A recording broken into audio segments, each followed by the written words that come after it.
من اسبوعين كده جالي تهديد من السعوديه بسبب حلقه اسمها كعبة بابا، فمرات خالي اتصلت بيا وقالت لي ابعد عنهم يا ابني، وما سابتنيش الا لما وعدتها ان انا مش هجيب سيرتهم تاني. فقررت اعمل حلقه عن تاريخ الامارات، ومن ساعتها وانا غرقان في الكتب عشان اعرف اطلع لكم حلقه تعجبكم. ولسه يا مؤمن بقول يا هادي لقيت خبر توجيه 37 تهمه ارهاب للشيخ سلمان العودة لوحده في السعوديه مع جمع من العلماء. فمعلش بقى مرات خالي هم اللي جم، والله مش انا اللي رحت لهم، وعشان خاطري ما تخليش خالي يزعل مني. يلا بينا يلا بينا.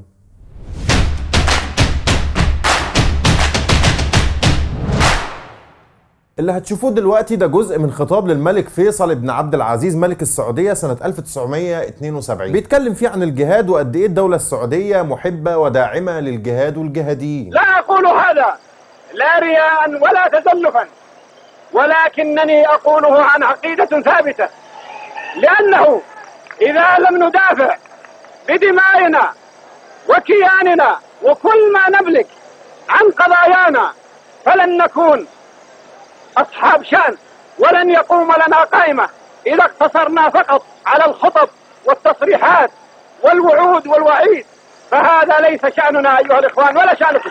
كلام جميل مش كده؟ طب تعرفوا بقى مين اللي كان واقف جنب الملك فيصل ده؟ دققوا في وشه شويه بس كده وهتعرفوه. ده الامير سلمان بن عبد العزيز وقتها، اللي هو دلوقتي الملك سلمان العدو اللدود للاسلاميين، اللي هم بقى اسمهم ارهابيين. ايه اللي حصل بقى في ال 45 سنه دول وحول فكر ومنهج الدوله السعوديه من اقصى اليمين لاقصى الشمال؟ وازاي بعد ما كانوا بيدعموا المجاهدين ويدربوهم ويمدوهم بالمال والسلاح اتحولوا بقى يصنفوا العلماء حتى والمفكرين اللي ما حالتهمش غير قلمهم انهم ارهابيين. السعوديه اللي احتضنت الاخوان المسلمين في الستينات وعملت لهم كيانات رسميه في الدوله، وكفرت عبد الناصر لما اعدم لهم سيد قطب، ازاي النهارده بقت بتحاربهم وتحاكمهم وتحرض عليهم؟ احنا مش هنتكلم عن نشأة الدوله السعوديه واعتمادها بشكل كبير على الاسلاميين في تثبيت ملكها، لان الموضوع ده كبير ومحتاج حلقات كتير. احنا بس هنبدا من بعد اغتيال الملك فيصل سنه 1979 على ايد ابن اخوه فيصل بن مساعد، واستلم الملك خالد الحكم، واكتشفت بعدها التيارات الاسلاميه ان الملك فيصل ده كان حماده، وبقيت آل سعود دول حماده تاني خالص، لا هم حماة الدين ولا رعاة الاسلام زي ما الملك فيصل كان مفهمهم. القمع والظلم والاستبداد خلى جماعه يتزعمها واحد اسمه جهيمان العتيبي احتل الكعبه بقوه السلاح وسيطر عليها تماما، وكان الكلام ده في السنه الاولى لحكم الملك خالد، لدرجه ان الملك خالد استعان بقوات اجنبيه لتحرير بيت الله الحرام، وكانت مجزره في صحن الكعبه هزت العالم كله وقتها. وهوب في نفس السنه يطلع الاتحاد السوفيتي على افغانستان يحتلها، وكان وقتها رئيس امريكا اسمه جيمي كارتر. قال للملك خالد بقول لك يا خلود، الحرب العالميه الثانيه لسه خلصانه من كام سنه، ولو رحت انا ضربت الاتحاد السوفيتي فممكن دول ثانيه تزعل عليهم وتبقى شراره الحرب العالميه الثالثه، واحنا بقى مش ناقصين. الملك خالد قال له طب والعمل ايه يا ابو جورج؟ كارتر قال له الحل في الرياض. خالد قال له ازاي؟ قال له الاسلاميين اللي عندكم اللي مشحونين بطاقه الجهاد دول وبداوا يصحصحوا عليكم ويوجعوا لكم دماغكم، ليه ما نقول لهمش ان في دوله اسلاميه بتتضرب من عباد الصليب ويروحوا هم يضربوه، يبقى منها ما فيش حرب معلنه اهي، ومنها برضو يسيبوك في حالك بدل ما هم شغلين لك دماغك وعاملين لك قلق، ومنها برضو يرجعوا آل سعود هم المدافعين عن حمى الاسلام والمسلمين على وجه البسيطه. الفكره عجبت الملك خالد، والله، وليه لا؟ بس ما تفكرش ان الاسلاميين وقتها كانوا اغبياء ومش فاهمين الليله دي، وانهم يعني اتضحك عليهم وتم استخدامهم في افغانستان، لا اتقل بس. وهوب يا مؤمن بدات الحمله الاعلاميه السعوديه في التلفزيون والجرايد والجامعات تنادي حي على الجهاد، وانشات الدوله السعوديه في بدايه الثمانينات هيئه ملكيه برئاسه الامير سلمان امير الرياض وقتها، اللي هو دلوقتي الملك سلمان برضه، لجمع التبرعات للمجاهدين ودعوه الاخوان المسلمين للمشاركه واستقبال المرشد العام للاخوان المسلمين عمر التلمساني استقبال الوزراء والسفراء، لدرجه ان الدوري السعودي كان بيزود ريال على التذاكر بتاعه المباريات دعما للمجاهدين في افغانستان. مش كده وبس، الخطوط الجويه السعوديه فتحت خطوط مباشره لافغانستان واعلنت عن خصومات 75% للمجاهدين المسافرين هناك. انت متخيل؟ الحرب فضلت مستمره 10 سنوات، وسنه 1989 انسحب الاتحاد السوفيتي وانتصر المجاهدين، وطلعوا ان هم عارفين من البدايه ان امريكا هي اللي ورا الدعم السعودي، وان السلاح اللي كان بيجي لهم سلاح امريكي، وان المعلومات الاستخباراتيه اللي كانت تحت امرهم من المخابرات الامريكيه. في الفتره دي كان مات الملك خالد واستلم الحكم من بعده الملك فهد بن عبد العزيز. امريكا قالت لفهد يلا يا بطل رجع لنا بقى رجالتك من افغانستان، احنا متشكرين منكم قوي والله مش عارفين نشكركم ازاي. فالملك فهد بقى خلاص يا رجاله الحرب بخ خلصنا نرجع بقى. فطلع السعودي من اصل يمني اليمني اسامه بن لادن، والاردني من اصل فلسطيني عبد الله عزام، وقالوا له هو دخول الحمام زي خروجه ولا ايه؟ دي بلدنا فهودي واحنا اللي حررناها. صح، وابقى اشكر لنا CIA على الدعم والسلاح اللي كانت بتقدمه لنا يا معلم. واصبحت افغانستان يا معلم بتاعتهم، وطلع منها نماذج بعد كده انتشرت في العالم كله زي عبد الرحمن الدوسري اللي كانوا بيلقبوه بربروس وكتيبته في يوغوسلافيا، وسامر السويلم اللي كان ملقب بالقائد خطاب هو وكتيبته في الشيشان. فالسعوديه قالت لامريكا بقول لك ايه، دول تعبوني انا صراحه مش قادره معاهم. وبعدها بسنه واحده يا مؤمن، وتحديدا في اغسطس سنه 1990 يقوم صدام ضارب الكويت ويوصل بجيشه لحد الحدود السعوديه. فالملك فهد يستغيث ساعتها بولي الامر في البيت الابيض اللي هو جورج بوش الاب، يبعت له قوات امريكيه للحمايه. تقوم تطلع له اصوات من جوه المملكه تقول له حاسب انت بتعمل ايه يا عم انت؟ لا يجوز استخدام الامريكان لضرب العراقيين. الملك فهد قال لهم الله انتوا لسه موجودين؟ احنا مش خلصنا منكم في افغانستان؟ انتوا مين؟ انتوا مين؟ قالوا له انا الشيخ صفر الحوالي وانا الشيخ سلمان العودة ومعانا برضو كام عالم تاني كده. يروح الملك فهد لممهم كلهم ورميهم في المعتقلات، وكان الكلام ده سنه 1994. وبالمناسبه هما الاثنين معتقلين برضو دلوقتي من بن سلمان. المهم ان اعتقال المفكرين والعلماء والدعاة وقتها صدم الشباب المتحمسين وسابهم لوحدهم من غير قياده. بقى علمائنا في السجون والامريكان مبرطعين في بلاد الحرمين، فبدات العمليات النوعيه الانتقاميه. في نوفمبر سنه 1995 انفجرت سياره مفخخه قدام شركه فينيل الامريكيه في الرياض وقتلت 5 امريكان. وفي يونيو سنه 1996 اقتحمت شاحنه وقود كبيره قاعده امريكيه في الخبر، مات فيها 19 امريكي. في الفتره السخنه دي وتحديدا سنه 1995 يتصاب الملك فهد بكام جلطه تغيبه عن الوعي وسكنوا الانعاش، واصبح الملك عبد الله هو اللي بيمشي الليله لحد ما يشوفوا فهد ايه ظروفه. فقرر عبد الله بما انه لسه وجه جديد انه يكرر تجربه السادات مع الاسلاميين في السبعينات، فخرج الناس دي من السجون ونتصالح بقى وننسى اللي فات وتبقى الدنيا لذيذه وحلوه. بس اسامه بن لادن هناك في افغانستان كان ماشي في سكه تانية خالص. كان وقتها الاتحاد السوفيتي انهار تماما وما بقاش يشكل اي خطر عليهم هناك، فحول الدفه كلها من الاتحاد السوفيتي الى امريكا وكل مصالحها على كوكب الارض. بدات بالتفجيرات للسفارات الامريكيه في نيروبي ودار السلام سنه 1998 اللي اتقتل فيها اكتر من 300 شخص، وبعدها ضرب المدمره الامريكيه USS كول سنه 2000 في ميناء عدن في اليمن، ودي طار فيها 17 جندي امريكي. وختمت في 2001 بمجموعه طيارات تخش تضرب قلب نيويورك في عهد الرئيس الامريكي جورج بوش الابن. وتبدا امريكا بعد ما تهزقت انها تحشد العالم كله للحرب على مصطلح جديد اسمه الارهاب، اللي هو كان من يومين اسمه الجهاد. وبما ان معظم الجهاديين اقصد الارهابيين اللي نفذوا هجمات 11 سبتمبر سعوديين، فالسعوديه اول حاجه عملتها اجري بسرعه يا واد يا حسين ونزل يفط الجهاد والجهاديين، وارفع يا واد يفط الارهاب الاسود اللعين. وكانت اوامر امريكا للسعوديه المره دي واضحه وصريحه وما تحتملش اي مناقشه. تغيير المناهج اللي طلعت ناس بالجرأه والعقيده دي، محاربه الاسلاميين عموما والجهاديين خصوصا بكل الوسائل المشروعه والغير مشروعه. واحنا هنبقى نغمض عينينا عن بوليكه حقوق الانسان والحريات والكلام الفاضي. خد بالك امريكا هي اللي قالت امتى يبقى اسمه جهاد وامتى يبقى اسمه ارهاب، مش السعوديه. السعوديه بقى دخلت في خناقه من تحت الترابيزه كده مع الاسلاميين عشان ما يحصلش صدام ينتج عنه عمليات نوعيه وعنف من تاني. فضلت الخناقه اللطيفه دي شغاله لحد 2010 لما شرفت ثورات الربيع العربي، وهنا ابتدى الملك عبد الله يحس بالخطر مش على شعبه لا على عرش. والحرب المايعه دي ما بقتش تنفع، دي بقت صريحه وخرجت للعلن. واول حاجه عملها صنف جماعه الاخوان كيان ارهابي، والراجل احكم سيطرته تماما على المؤسسات الدينيه بتصدير الجميه للناس بدل العلماء والدعاة المعتبرين. يموت الملك عبد الله في 2015 ويجي الملك سلمان يلاقي هيئه كبار العلماء مستويه ومطبوخه وجاهزه على الاكل، ويا دوب بس الراجل ضرب اليمن راحت الهيئه فورا اصدرت فتوى ان عاصفه الحزم في اليمن هي فقط الجهاد في سبيل الله، وان ليبيا والعراق وسوريا ما هي الا مواطن اضطرابات وفتن ملناش دعوه بيها. جه ترامب وكنس خزنه المملكه، فطلع السديس امام الكاميرات يقول ان سلمان وترامب يقودان العالم للسلام. حرم متعب وبن نايف من حقهم وعين ابنه ولي العهد وقال لهم هتبايعوا، قالوا له هنبايع. فابنه فتح بلاد الحرمين للحفلات الغنائيه ودور السينما، وعطل هيئه الامر بالمعروف والنهي عن المنكر وقال لهم يجوز، قالوا له يجوز. في بقى صف للعلماء كده شايفين المهازل اللي بتحصل دي وعارفين ان هم لو اتكلموا فمصيرهم السجن، فساكتين يسيبهم في حالهم ابدا. بدا بن سلمان يخطفهم واحد ورا التاني كده لانهم من الاخر كده ارتكبوا جريمه لا تغتفر. بكل بساطه ما طبلوش، ما باعوش دينهم بدنياهم وقالوا عاش ابن الملك. اصل هو عارف في قرارة نفسه ان اللي بيأيدوه دول ملهمش قيمه، هو اللي عاملهم بايده وملبسهم المناصب اللي اكبر منهم دي وهو عارف حجمهم كويس، وبالتالي فالتانيين دول غايزينه لانه شايف نفسه قليل قدام هيبه علمهم وشعبيتهم في العالم الاسلامي. فكان اسهل مصير ليهم تهمه الارهاب، تهمه فضفاضه وواسعه ويتفسر عليها اي حكايه. بس اللي لفت نظري في التهم ال37 تحديدا اللي متوجهين للشيخ سلمان العودة، تهمتين ترتيبهم يا مؤمن جاي ورا بعض: تحريف مفهوم الدين والافساد في الارض. تقريبا اللي بيطبخ لهم التهم كان قاعد مشغل سورة غافر وهو بيكتب، ونقل منها التهمتين دول على لسان فرعون لما قال اني اخاف ان يبدل دينكم او ان يظهر في الارض الفساد. ودي الحقيقه انا بعتبرها شخصيا بشرة خير وتذكير بمصير فرعون ونجاة الصالحين. وبعمل الحلقه دي وكل يقين بالله اني هرجع تاني ازور بيت الله الحرام اللي اتحرمت منه في عهدكم، واتعشى بعدها في بيت الشيخ سلمان العودة، واخد نسخه من كتاب الشيخ صفر الحوالي عليها توقيع وامشي بيها في قلب مكه، وهيحصل ان شاء الله. فانتظروا انا معكم منتظرون. ولو شايفين ان دي اوهام وخبل تدعو للضحك والسخريه فان تسخروا منا فانا والله نسخر منكم